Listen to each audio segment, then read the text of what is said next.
Hello guys, तो चलिए start करते हैं इलास्टिसिटी ऑफ डिमांड का 6th पार्ट। इससे पहले के 5 पार्ट जो है वो आप चैनल से देख सकते हैं। उनके लिए क्या है कि मैं ऊपर आई बटन भी दे दूंगा, तो वहाँ से भी आप उनको देख सकते हैं। तो इसके अंदर क्या है कि इलास्टिसिटी ऑफ डिमांड के अंदर क्या है कि इनकम इलास्टिसिटी ऑफ डिमांड क्या होती है। इससे पहले हम प्राइस इलास्टिसिटी ऑफ डिमांड पढ़ चुके हैं और प्राइस इलास्टिसिटी ऑफ डिमांड के मेथड्स को भी हम पढ़ चुके हैं। तो मांग की आई लॉज क्या होती है वो इस पार्ट के अंदर हम पढ़ेंगे। तो मांग की आय लॉज क्या है, इनकम इलास्टिसिटी ऑफ डिमांड क्या है कि उपभोक्ता की आय में अनुपातिक परिवर्तन होने से वस्तु की मांगी गई मात्रा में अनुपातिक परिवर्तन होता है, उसे मांग की आय लॉज कहा जाता है। तो क्या है कि आय में जैसे जैसे परिवर्तन होता है, मांगी गई मात्रा में भी वैसे वैसे परिवर्तन होता है। तो इसको बोलते हैं, जब उसका मेजरमेंट किया जाता है तो उसको बोलते हैं इनकम इलास्टिसिटी ऑफ डिमांड। उसमें क्या है कि जैसे कि प्राइस इलास्टिसिटी किया था उसको हम डिनोट कर रहे थे ईपी से या ईडी से। इसमें डिनोट करते हैं ई वाई से, क्योंकि इसमें आय में परिवर्तन को ले रहे हैं हम। तो वो क्या है कि न्यूमिनेटर में हम लेंगे मांगी गई मात्रा में प्रतिशत परिवर्तन और नीचे डिनोमिनेटर में लेंगे आय में प्रतिशत परिवर्तन, क्योंकि इंडिपेंडेंट वेरिएबल यहाँ पे क्या आपका इनकम है और डिपेंड कर रहा है आपकी मांगी गई मात्रा किस पे, इनकम पे। तो डिपेंडेंट वेरिएबल को हम हमेशा ऊपर लेते हैं, उसमें परिवर्तन को ऊपर लेते हैं और इंडिपेंडेंट को नीचे लेते हैं। तो ये हमारा ई वाई इक्वल टू मांगी गई मात्रा में प्रतिशत परिवर्तन, चेंज इन क्वांटिटी डिमांडेड और divide by change in income, percentage change in income. तो क्या है कि नेक्स्ट में क्या है, इसमें वस्तुएं लेते हैं। तो वस्तुएं क्या है कि सामान्य वस्तुओं के लिए मांग की आय लॉज क्या रहती है, धनात्मक होती है, क्योंकि जैसे जैसे उपभोक्ता की आय बढ़ती है तो जो सामान्य वस्तुएं होती हैं उनकी मांग क्या हो जाती है, बढ़ जाती है। और जैसे जैसे उपभोक्ता की आय मान लीजिए कम हो जाती है तो जो डिमांड होती है वो क्या हो जाती है, कम हो जाती है। तो रिलेशनशिप कैसा रहता है, पॉजिटिव रहता है सामान्य वस्तुओं के लिए, नॉर्मल गुड्स के लिए। उसके बाद क्या है, निम्न स्तर की वस्तुओं के लिए मांग की आय लॉज ऋणात्मक होती है।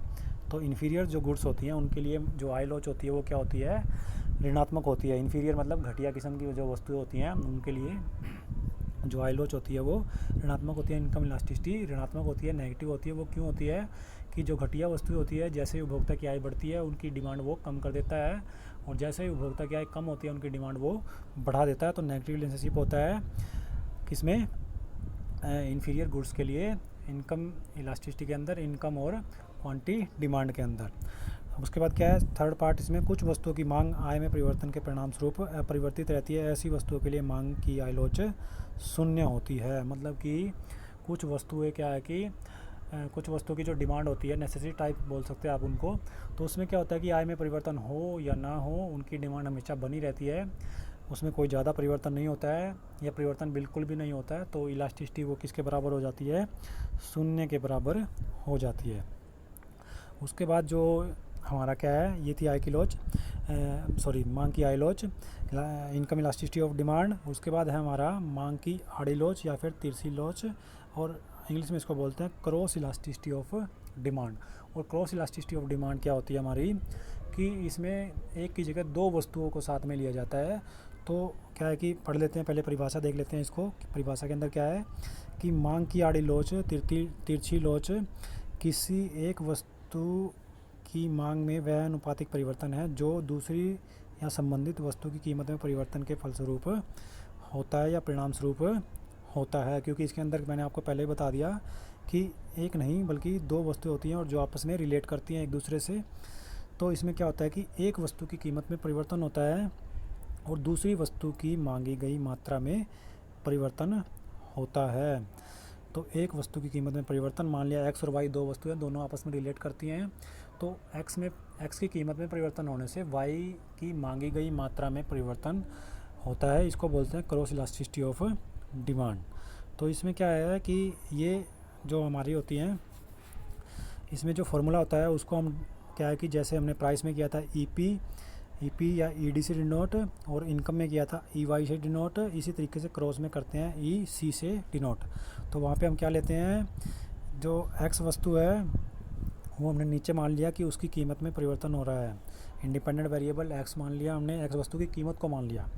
उसके बाद क्या है कि उससे प्रभाव पड़ रहा है, इफेक्ट पड़ रहा है वाई वस्तु की मात्रा पे तो वो हमारा ऊपर आ जाएगा। तो वाई वस्तु की मात्रा में मांगी गई मात्रा में परिवर्तन डिवाइड बाई क्या हो जाएगा, एक्स वस्तु की कीमत में प्रतिशत परिवर्तन होने से। तो percentage change in quantity demanded of Y divide by percentage change in price of X.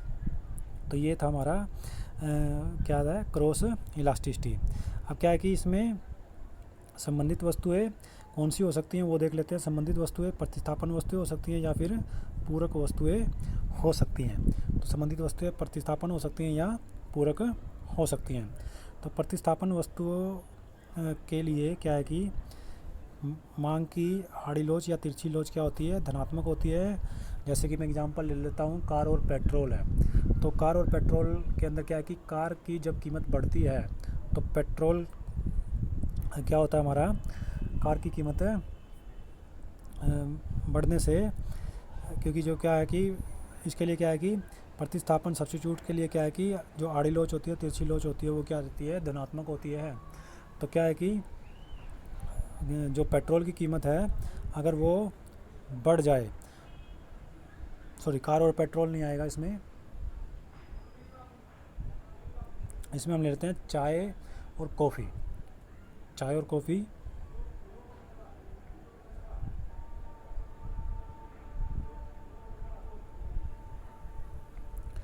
तो जैसे कि प्रतिस्थापन वस्तुएं हैं, तो प्रतिस्थापन वस्तुओं के अंदर क्या है कि जैसे एग्जांपल ले लेता हूँ मैं, चाय और कॉफ़ी। तो चाय और कॉफ़ी के लिए क्या है कि जो मांग की आड़ी लोच है, तिरछी लोच है या फिर क्रॉस इलास्टिसिटी, वो क्या रहेगी, धनात्मक रहेगी, पॉजिटिव रहेगी। कैसे रहेगी कि मान लीजिए चाय की कीमत बढ़ जाती है तो क्या है कि चाय को छोड़ के कॉफ़ी की डिमांड करने लग जाएगा। तो मांगी गई मात्रा किसकी है, कॉफ़ी की बढ़ जाती है चाय की कीमत बढ़ जाने से। तो सेम डायरेक्शन में क्या है कि कीमत में परिवर्तन और जो है क्वांटिटी डिमांड में चेंज चलता है। तो इस कारण से जो इलास्टिसिटी रहती है वो क्या रहती है, पॉजिटिव रहती है। पूरक वस्तुओं के लिए मांग की तिरछी लोच या फिर आड़ी लोच क्या रहती है पूरक वस्तुओं के लिए। तो पूरक वस्तुओं के लिए जो क्रॉस इलास्टिसिटी है वो क्या रहती है, नेगेटिव रहती है। नेगेटिव क्यों रहती है, जैसे कार और पेट्रोल का मैं एग्जांपल ले लेता हूँ। तो कार की कीमत जब बढ़ जाती है तो पेट्रोल की जो डिमांड है, पेट्रोल की जो मांग है वो क्या हो जाती है, कम हो जाती है। और इसके विपरीत भी ऐसा ही बना रहता है। तो क्या है कि रिलेशनशिप कैसा हो जाता है हमारा, नेगेटिव रिलेशनशिप को शो करता है। तो ये था हमारा 6th part elasticity of demand के लिए। वीडियो को लाइक कीजिए, शेयर कीजिए और चैनल को सब्सक्राइब आप